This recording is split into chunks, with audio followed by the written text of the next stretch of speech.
Well, we may remember that 102 days ago, something like that, I stood on the dock in Nova Scotia and said, I've got a dream, there's something I want to do. It's going to be a massive uphill struggle to get there, but I think I'll make it happen. And coming out of the gloaming over here, that is the Fastnet Rock. Maybe I'll have to zoom in a little bit on the edit, but out of the mist that just dropped as we got here to give it this ethereal kind of feel, Fastnet Rock. So we have made it, that's what we wanted to do, and we did it also by bringing to life this wonderful, enormous mainsail from Olympic Sails, which has been powering us the whole way here. We basically have been on the beat since we left the Solent. There's some footage of us going out the Solent. We were 40 minutes late for our start because we had some issue with hardware on the mainsail. It was also close to the bone, and we had to get a local workshop to sort out and remanufacture the parts, but we didn't want to go into the start area while we're still messing around, so we stayed out the start area till we got the main hoisted, went in and actually joined the start. We were kind of in between IRC1 and IRC2. Had a very interesting time dicing through the fleet of 35 and 45 footers in this 80 footer. But we had our fun. But the crew's back here now. We're just enjoying chips and cookies and enjoying a little rest after being bang, bang, bang upwind the whole way. So hopefully now we'll get our rounding, and then we got to head, what is it, 435 miles down to Cherbourg. It used to be with the Fastnet race that you went into Plymouth.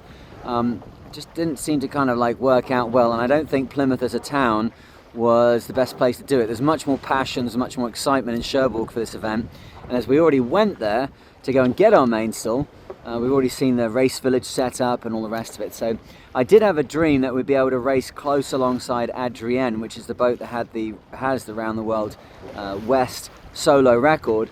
I think with that late start of ours, 40 minutes late, we had to do 2 penalty turns before we were able to go through the start line because we were out of sequence. But they got out the Solent first, and they got out before a squall came in, which made it a lot harder for the rest of the boats coming out. So we've been between 12 and 15 miles behind them the whole way.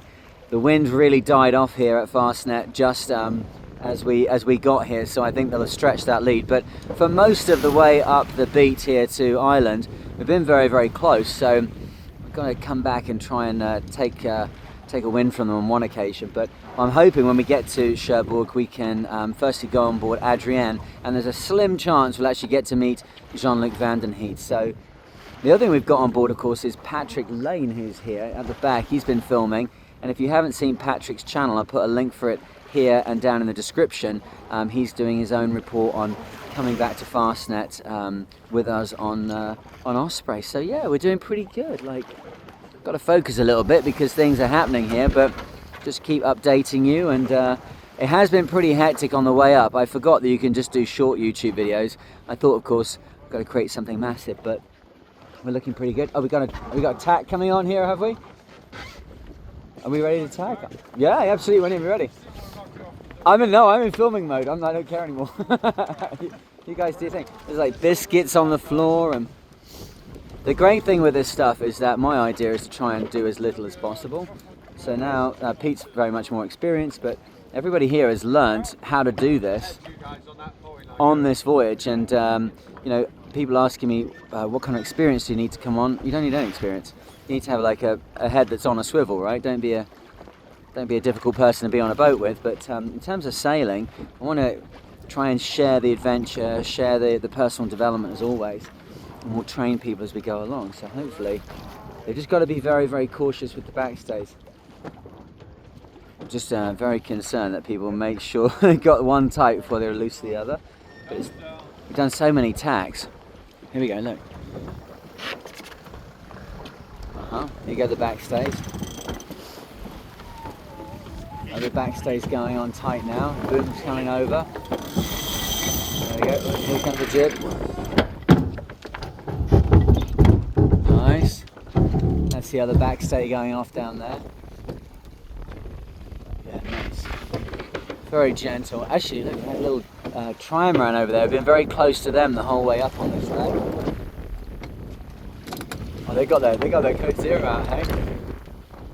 They're ready for action. Great, so we're kind of in the multi-hull division, like interlopers in the multi-hull division. Like three knots, good lord. But there's no wind, you can't sail, right?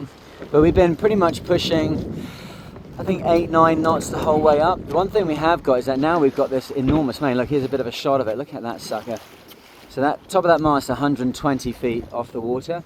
Obviously, it's 15 foot of below the gooseneck and the boat, but the hoist is 100 foot. It's performed beautifully.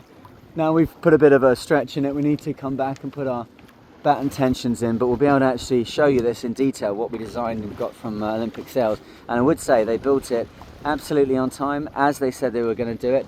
There was just a few issues with where it attaches to the cars, but that's their local engineering company got the wrong specs and gave us the wrong equipment. So yeah, we're going to keep doing our thing here, ghosting along. Fastnet on the bow.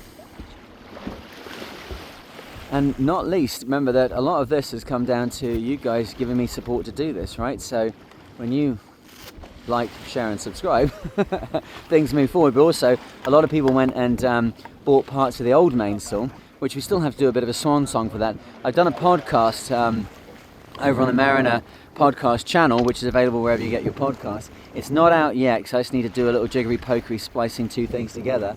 But it's me coming back in through the Needles channel with that full main up solo, 15 to 17 knots. A little nervous, chatting to the microphone because I was a little nervous and needed support, but it now has gone to its final resting place. If you want a section of that, it's going to have a label, tell the whole history of it, 100,000 miles, 20 years. I've done 2 solo transatlantics with it and the Newport Bermuda, but it's also done 2 Vendée Globes. So if you want a bit of that $100 support, really helps out. And thank you to everyone who's gone over to Patreon and has started to support me there. So it's been hectic, as you are no doubt aware, but we'll be jacking up what's going on Patreon again as soon as we get to Cherbourg. So I shall leave you with a lingering shot, which I hope is a little bit of inspiration. If you're moving towards something that people tell you is impossible, people tell you you just can't do it, I say maybe you can. And there, with Fastnet on the bow, even through the mist, is the living proof. Wherever you are and whatever you're doing, I hope that you are safe and sound. I'll speak to you in the next one. Cheers.